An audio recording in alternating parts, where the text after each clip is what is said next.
Okay, greetings, Patriots, Star Seeds, light workers, and of course our brave military.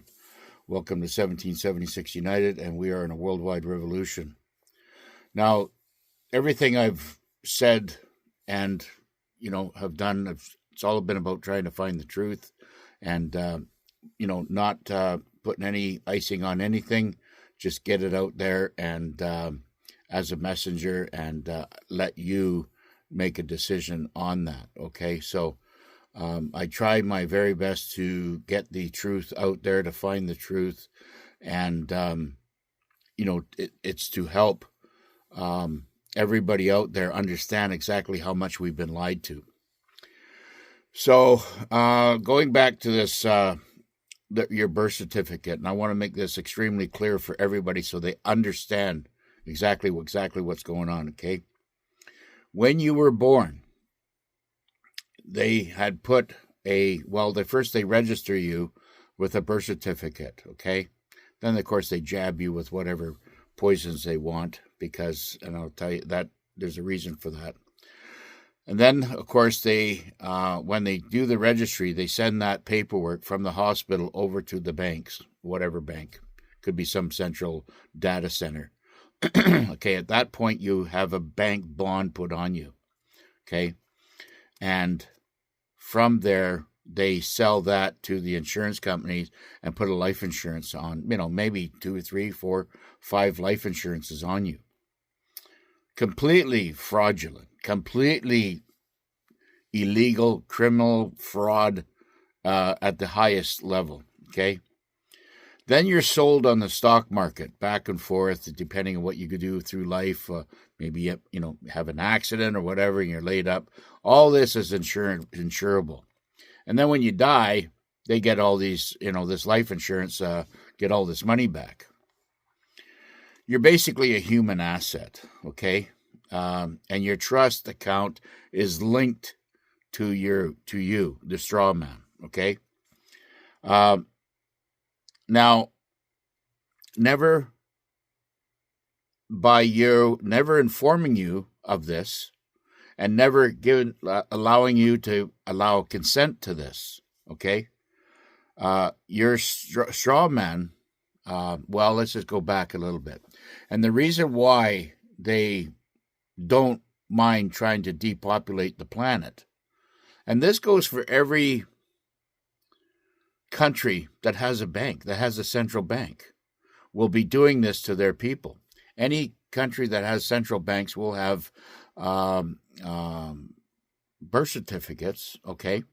I had one of my boys were born in the Philippines, okay? Of course, there's a birth certificate there. There's a registration. All his name is, all in capital letters, okay? So it's not just isolated to North America or, Europe or anything like that. It's kind of all around the world. Okay, so now, since then, and what Trump is trying to do is, what he has done is he's liquidated the straw man account, and he's going to convert the insurance policies that were taken from you, okay, and put it back into your trust for you, okay? So you don't have to do nothing, okay? You don't have to go in and sign anything or get registered anywhere. No, it's already done for you. The day that you were born was your registry. Understand what I'm saying? So they have, the older you are, the more money you'll have received based on their investments. Now, all this is going to come back, and based on what they stole, is going to come back threefold, based on what the Bible has claimed, which the alliance is following to the T. So, these policies that were taken from you will get put back in your account. Now, whether it be in a one big lump sum or it'll be in intervals, I'm not sure exactly how that's going to work. Now, understand that your bank is going to go down. So, there's going to be no need for the bank. Now, I don't know how long the bank's going to be running for. I'm understanding that this Basel III is some town in Switzerland, and I think that's all could be tied to the cabal. I don't know. But maybe the alliance has taken control of that area. But, in my long, life here on this planet, I have learned never to trust banks. And the reason why I say that is because I've held 60 mortgages as a builder in Western Canada. Okay, so I basically done, I was buying infill properties and rebuilding a house there in the city, whatever, and then I'd keep it for just over a year and then sell it. Okay, and of course, I hundreds and hundreds of homes this way, but I own 60 mortgages. So I know how the bank operates, and they have a protocol they go by, and that contract you sign is not worth the paper it's printed on. I'll tell you that right now. But you do what you want to do. I basically sold everything off, and when the dust cleared, okay, after being involved in more than 600 projects in my lifetime, but more than half of them were over in Japan. Okay, so I was just a site supervisor over there. But what was going on in Canada, I basically had given all my money to the tax department. Okay, so I never really made a lot of money. I mean, when I got to have a substantial amount of money, they attacked me because I was a well-to-do builder, whatever, and they bankrupt me twice. Okay, so there is no. I mean, it's all a slave project, and that's why I sold everything in 2012, packed up everything what I had left, and moved myself and rebuilt my family in the Philippines, because that's kind of the way that's what they forced me to do. I can't live in Canada or make any investment in Canada until these criminals get removed, which I'm hoping is going to happen here this year. Once that happens, and if the border does come down, that's going to be great for Canadians, because then they're going to be able to buy anywhere they want, maybe go to a warmer spot, maybe have a nice ranch or a nice acreage or house in a place that they want to be, rather than cold Canada, right? That's what I'm waiting for, and I'm expecting these borders to come down this year. Okay, this will be announced, and we'll go from there, and we're going to just see how. I wanted to talk about something else, but I want to stay on this for a while, because every Canadian that's out there, consider yourself an American or Canadian first, whatever you want, an American second, because we are called North America. Okay, it's not north of Canada, it's not north of the United States, it's North America. Okay, and we got to get that through our heads, that everything that we have been told and taught in school has been a lie. So it's about reprogramming yourself, And it's like I was talking with my tribal family yesterday in a meeting, and I brought this point up, to my family there, and I said, listen, there's 13 months in the fiscal year, okay, 28 days in a month.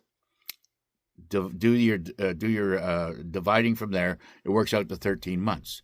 Now, as a pensioner, and now a pensioner for what, 6 years now, okay, that's $2,000 a year taken off my potential pension every month, because they lost a month. Okay, just listen to me what I'm trying to say here. So that's just me losing 6 times 2 is $12,000. Now that's just to where it is now. Now, if you have every pensioner on the planet, or that's receiving a pension, get where I'm going with this? All the baby boomers out there are getting ripped off $2,000 every year which the pension should be $5,000 or $6,000, but they've taken that money as well. So they're making billions and billions of dollars just on us by not giving us what is owed to us. Okay? If there was never any taxes or whatever, I would have been a multimillionaire a long time ago. And this is why the people in the Philippines do so well, because they're not taxed. They do a lot better there on a day-to-day basis than we Canadians or Americans do in North America. And I can vouch for that, okay? So what I'm trying to say to you is that the money that you got coming to you is deserved to you because it's your money to begin with. It was stolen by the criminal operators that run the central banks, and it gets more corrupt as it goes up the list, as it goes, it gets, down in the lower level, they don't know what is going on. They're just basically treated like mushrooms. But as it goes up through the executive orders, through the banking system, it gets more corrupt. And so when you do get this money back, I would suggest you put it into a trust fund and we are a country of physical asset. That's we the people are a physical asset person, okay? So metals, property, and anything that is worth of value, okay? Jewelry, farming, okay, because that's tangible. Tractors to farm, that is wealth, okay? That is physical wealth, okay?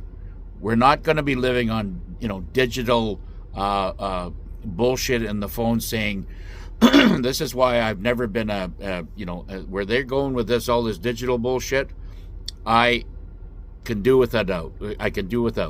Okay, because even when the credit cards came out in early, I think it was late 80s, early 90s, whatever it was, I seen people starting to get these cards. I told them, cut them up, because they're going to get you.